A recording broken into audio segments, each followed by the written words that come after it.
What's up, everybody? Thralls Metal here once again. I'm Necrotic Nick. I'm Jammin John. And we have yet one more review for you because this first week of November has been super busy. But there was no way in hell I was going to miss this one.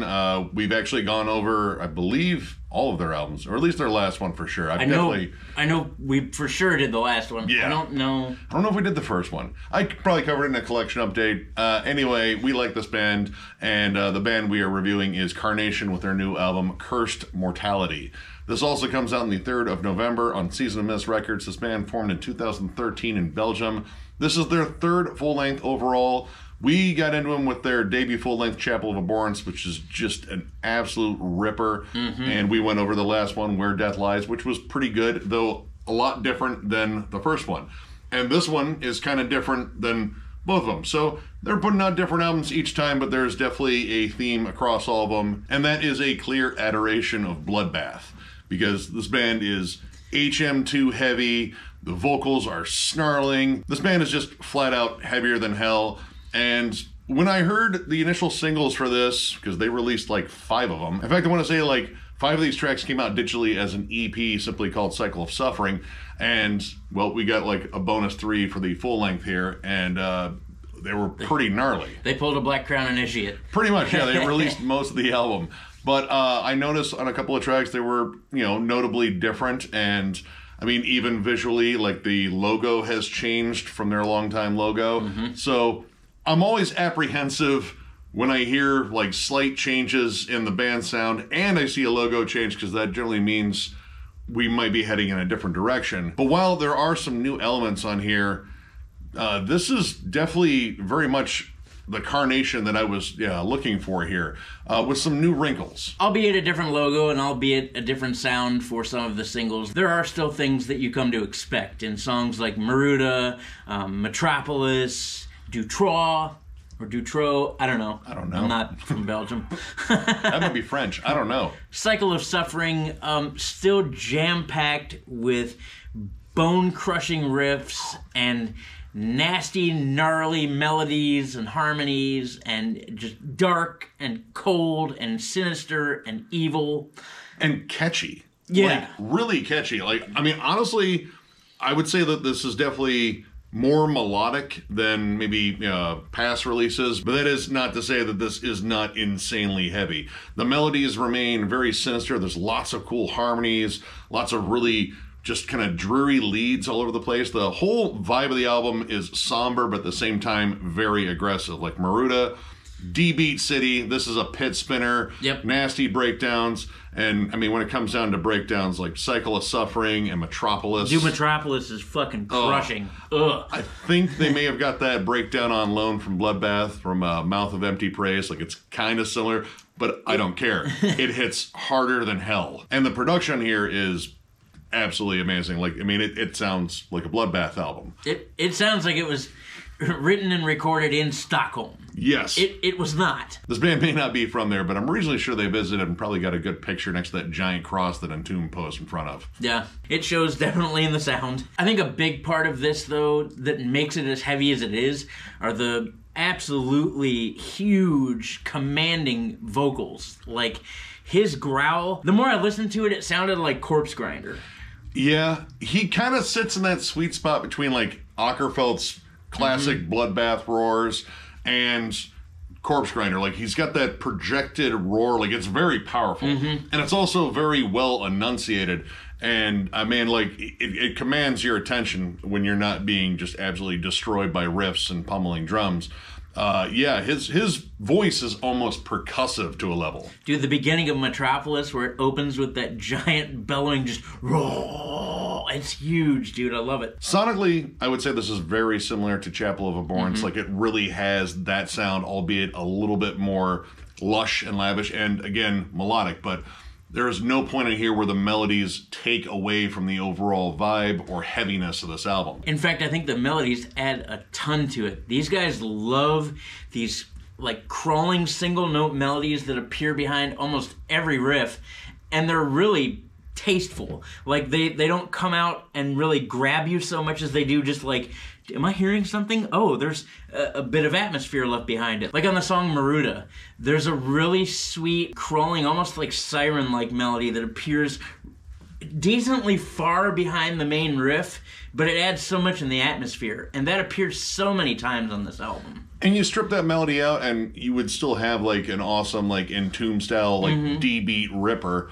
But it's these little accents of melody that really kind of add to the overall mood on here. And there are some melodies that are a little bit outside of the box for them, like in terms of what we've heard from this band so far, because they kind of get a little bit outside of the bloodbath worship and, you know, kind of throw some new wrinkles. The opening track, Herald of Demise, opens with almost like a symphonic black metal sort of vibe, like, you know, it kind of threw me off at first. Like, okay, I was gearing up for, you know, Bloodbath and Dismember and all that fun shit, and I'm getting something that is maybe a little bit more akin to, like, Emperor. And it kind of sets this big gothic mood, and, well, then Bloodbath comes in and just whoops your ass. Like, it's kind of an interesting lead-in, but it takes a hard shift to, like, the wheelhouse they're definitely known for, and then, you know, this album just starts whooping your ass from song to song. And as if that isn't enough, it gets doomy. In Submerged in Deafening Silence, that is such a fucking evil song right from the rip. The evil melody with the stuttered snare work over it, it just has this cold, sinister, dark vibe, and it stays in that pocket. It stays pretty much mid-tempo throughout the song, and it just brings a whole new fucking crunch and crush that doesn't appear pretty much anywhere else in the album. Yeah, the melodies are just heavy, oppressive. You got a lot of big, heavy single chugs, and man, this guitar tone was built to chug. And every time there's a build in that song, it always builds into a beatdown. It does it 2 or 3 times. Like, I don't know if I'd necessarily call it a breakdown, but it definitely builds into sheer devastation. It's either like the most doomy Bloodbath song I've ever heard or the most brutal Paradise Lost song I've ever heard. You know, it has that sort of vibe. Like, it's, again, like kind of sinister and oppressive. But there are some other interesting wrinkles on here as well, and they're definitely showcased in 2 of the singles, Replicant and Cursed Mortality, the title track. Replicant was the first one I think I heard, maybe the second. Either way, it stood out to me because this is the first time I think we have ever heard clean vocals in this band. This song starts off with very, like, death harmonies, like it 100%. Screams Chuck. It 100% screams Chuck. And then you get into, like, clean guitars, and you get, you know, moments of clean guitars in here, but this is like a good long section with a really nice lead, and then you hear clean vocals, which, you know, I was kind of like shocked by, because this band, like, there's nothing about them that screams we want to sing. Right. It's always just beat you over the head, Swedish death metal riffing. And, well, at least on this song, I feel like the cleans are a little bit strained, like he's trying to push a little too hard in the higher register, and it just sounds like it's squeezed here. It sounds like it, I don't want to say it sounds like it hurts, but it definitely sounds like he's trying a little too hard. You can just tell that there's a strain in his voice. But the song gets right into the heavy after, you know, a few bars of clean vocals. It does repeat a little bit later, but most of the song is just heavy, somber. There's a lot of great lead work on this song, especially, like, lots of feel to it. And then the title track, you once again get clean vocals, but you also get, like, a really killer instrumental buildup. Like, there are these big droning synths.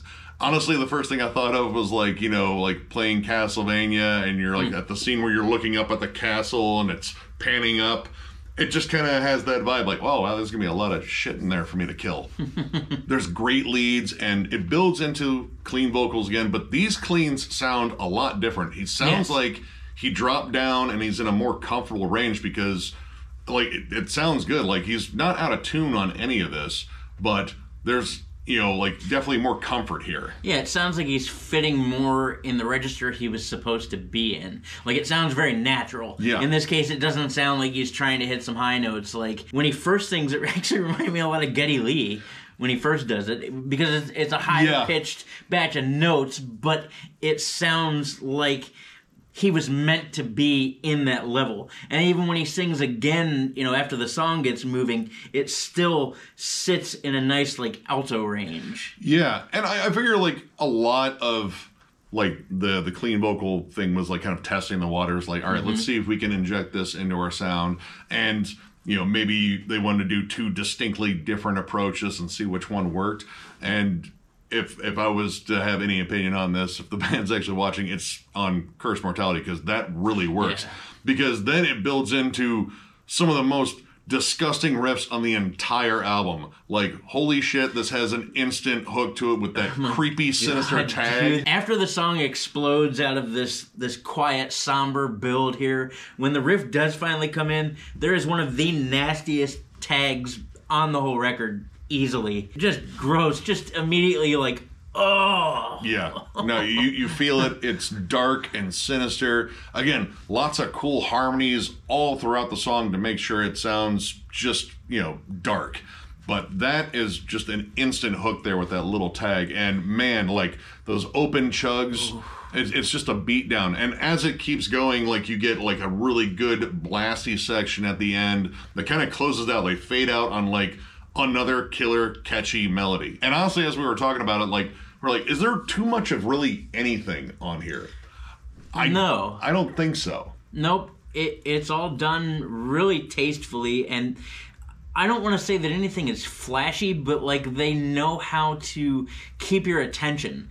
Like we were talking earlier, like, okay, typical Stockholm sound where you get a driving D beat. Like there are D beats in here, but they're not the dominant focus of grooves. Like they're in there long enough to keep you moving, but it doesn't sit there long enough to say, okay, this was just a straightforward song.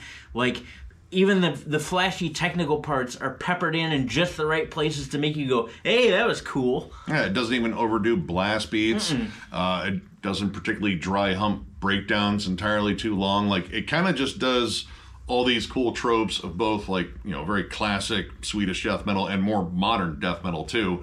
Kind of the right amount of time. And again, you have this like right amount of melody that doesn't take away from the outright brutality, because this is an insanely heavy album. So like as for negatives on here, maybe kind of an odd start with Herald of Demise. Like it didn't necessarily fit, and nothing like that really showed up again. Maybe a little bit on the title track, but it didn't feel the same.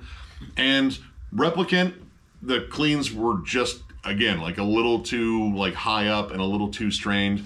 Maybe they were trying to go for like a desperate pleading vibe, but it was hard for me not to focus on just like that just doesn't sound comfortable. But when the cleans worked, they fucking worked.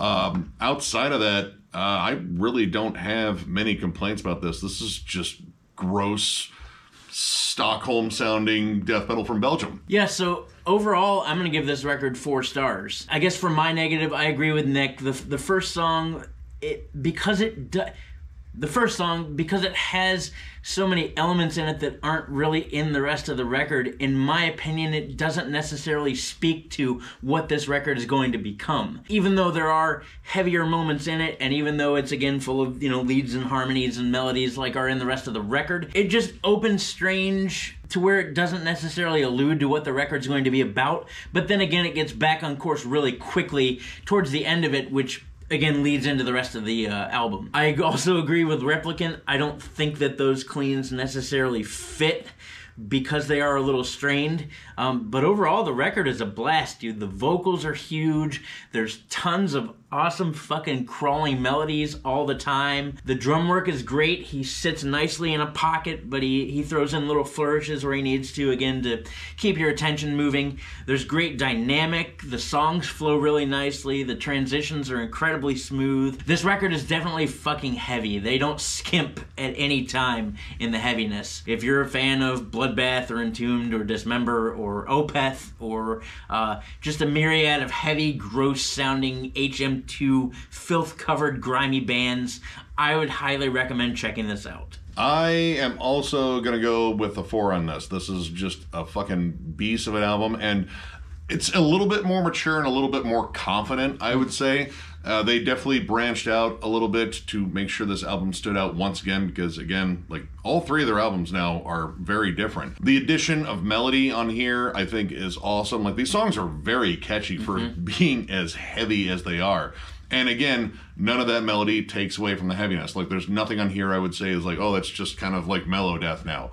This is still just brutal as hell. The production's solid. Simon's vocals are absolutely crushing.